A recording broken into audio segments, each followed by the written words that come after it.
We had one weird occurrence, right? Once after a gig, so I did a show. In the show, I talked about coming over here as a student. And after the show, I go to the bar when this huge guy wearing like a Jim Beam jacket just comes up to me. And I'm like, well, this should be a good intellectual chat. Like, hang on there, champ. Let me pull up my Thesaurus app so I can keep up with you. I was calling 000. He comes up to me and he goes, you know what, mate?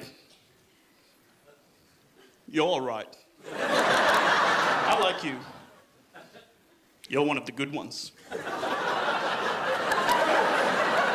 He goes, yeah, look, normally I'm not into comedy, but my wife dragged me out tonight. I wasn't expecting to have a good time, but you were good. Well done. And I felt so guilty, right? He was trying to compliment me, and I just assumed he was trying to be racist. And I realized I judged him based on how he looked, and I have my own prejudice, and I felt so shitty and guilty. But then he goes, oh, you know, plus you came here as a student. You're not one of them queue-jumping boat people. There it is. Right, great. Because you can't judge a book by its cover, but you can judge a racist by a Jim Beam jacket, right? I felt really uncomfortable when he made that comparison with me and a refugee, because I felt like it's so unfair, because in that comparison, I'm quite privileged, right? When referring to one of the good ones, the reality is I'm one of the lucky ones, right? I'm lucky that my parents were able to afford to send me to Australia. I'm lucky that they paid for everything, from my education, to my rent, to my food, which was the highest expense. This is how much this country changed me. Like, I may have been raised in Colombo, but this part is Aussie. Do you know what I mean? When I got to the country, people told me that Australia will grow on you. I didn't think it'd be literal, right? I basically traded in my six-pack for a goon bag. That's what happened there.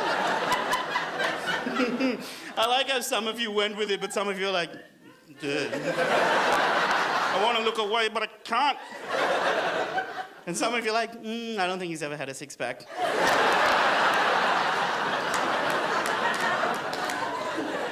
No, I've never had a six-pack, no. But going back to this guy making this comparison, right, it felt really uncomfortable.